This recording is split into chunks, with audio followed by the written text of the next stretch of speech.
Mheshimiwa, I'm also joined by Mheshimiwa Esther Passaris, the woman representative for Nairobi County. You did mention, Mheshimiwa, something to do with the corporate responsibility of Safaricom senior management. Maybe you can expound on that and how perhaps the NASA PG intends to further this economic boycott.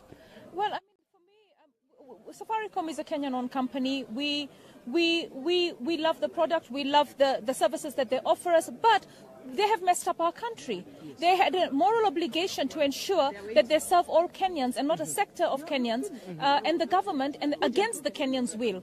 So having done that, we feel that, it's important for them to understand that we as Kenyans are not happy, all right? We want them to basically admit that they did something wrong and basically come out clean, because at the end of the day, when you boycott, it's because we are resisting the things that have brought this country where it is. We've had many lives lost, baby Pendo, baby Mora, and lots of young youth that have been lost because of an election that was botched, and they played a role in it. Yes. So as Kenyans, we're saying resist, and it's going to be tough, but you know what? It is even tougher to live in a regime that is not legally in office. Because at the end of the day, Safaricom helped this regime to continue, and the will of the Kenyan people as voters has been lost. Very well, thank you, Mheshimiwa. I'm also joined by Millie Odhiambo, Member of Parliament from Bita. Mheshimiwa, what is the expected impact of this economic boycott? Well, the first expected impact is that the associates of Jubilee that have been supporting them in furthering electoral injustice in this country must feel the pinch that we have also felt. They may not feel the pinch of life because they've killed many people, but they will feel the way it matters to them, because apparently for them profits matter more than life. Right. Profits matter more than justice. And for me, one of the things that the immediate impact is that let them feel the economic pinch as we feel the pinch of electoral injustice. Perhaps at a local level, you've mentioned Bidco as one of the companies. Let me go to the Mamamboga. Perhaps cooking oil is a common commodity in every household. What alternatives perhaps could be there for a local woman at the village level? Well, for the local woman, we are going to break down for them the alternative oils that are there. And also, we are actually going to start a campaign around the country, telling the women the alternatives are there. But the other thing is, it probably is time for us to also start healthy living. A lot of the diseases which are considered lifestyle diseases is because we consume a lot of this fatty oil. So for me, I've actually started a no oil campaign, even in my household. Lastly, did you mention that you're going to change your line right away? Is there perhaps a big group of you who are going to change their lines? Perhaps yes, something right we can follow? Right now, we are actually headed to Junction to change our lines. Okay. Right now. Okay. Because we lead by example. We lead by example. Yes. Very well. We are changing. We are migrating actually right now. Lastly, we are joined by the National Chair of the ODM party, Mheshimiwa John Mbadi. Mheshimiwa, where is this resistance heading to? How long do you think it will last or should last? We expect that we will have the reforms the soonest possible. In fact, our timeline has been 90 days, but it may go beyond 90 days. But one thing that I want to tell our supporters is that when you want change, you don't expect it easy. And so our supporters must prepare for the long haul. It can take as long as there is need for resistance. Right. And that is if those who are in power will not be listening to us, then it will take as long as it can take.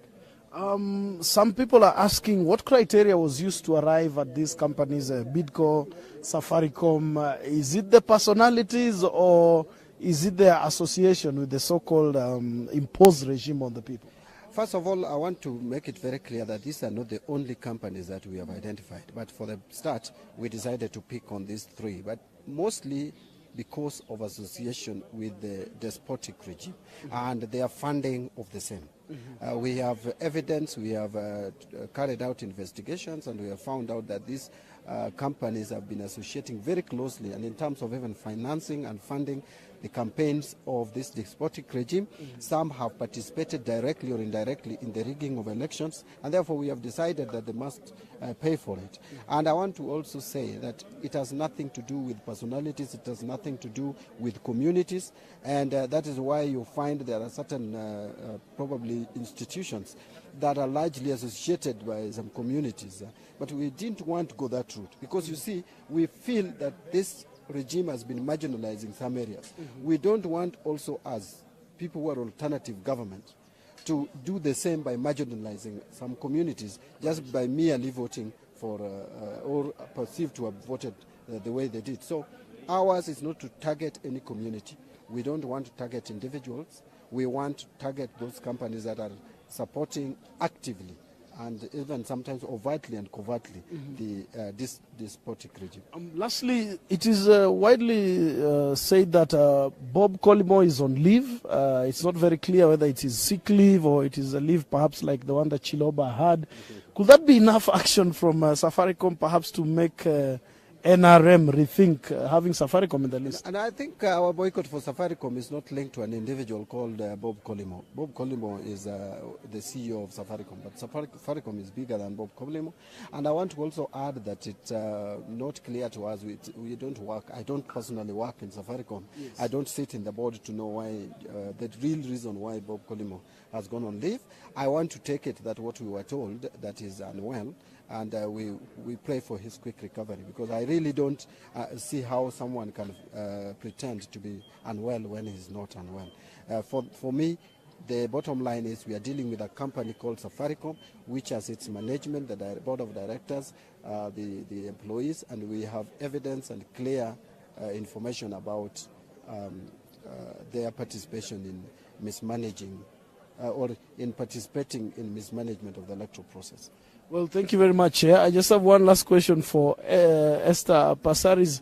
What about reprisals? Perhaps there are NASA supporters who work for these companies. Could they be targeted? You know, that has been a concern for me. I mean, we cannot afford to have any more unemployment in this country. But at the end of the day, at the rate at which we are going with corruption, with impunity, with injustices, right, I think it's important that we bring the government to its knees and everybody comes to the drawing table. The private sector should have been the first people to actually tell the government, we are investors in this country, we pay our taxes, we want you to address the issues of the IEBC, we want the servers open, we want free, fair elections, we are willing to work with any government. But unfortunately, the situation is right now, everybody bends towards the government and wanting to please the government. And you also have seen this in the CSs. You know, ministries in a country are supposed to be supporting the entire country. But you've got CSs actually going out and campaigning, which is against the law, right? So the impunity of the Jubilee government is really high. If there are going to be consequences where people are fired, you know, then we will deal with it. NASA's got a very good legal team. We want you to keep us abreast, and we hope that already we blame the Jubilee government for dividing us tribally in a number of ways, and I hope that there will not be targeted redundancies created for the people that support NASA's or who you think because of their names support NASA. We need to kill tribalism in Kenya, and right now the only way to do that is to have a free, fair and credible process. We believe that that is a key right of a Kenyan. We have two rights in our constitution, both of which Jubilee has broken. One is the right to vote, and we feel our votes didn't count. The second right is the right access to information.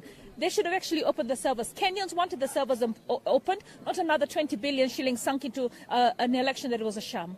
Very well, thank you. The rain is starting to come down here. I've just spoken to the Nairobi Woman Representative in the National Assembly, Esther Passaris, National Chair ODM, John Mbadi, Mbita Member of Parliament, Millie Odhiambo, and Narok Senator Ledama Olekina.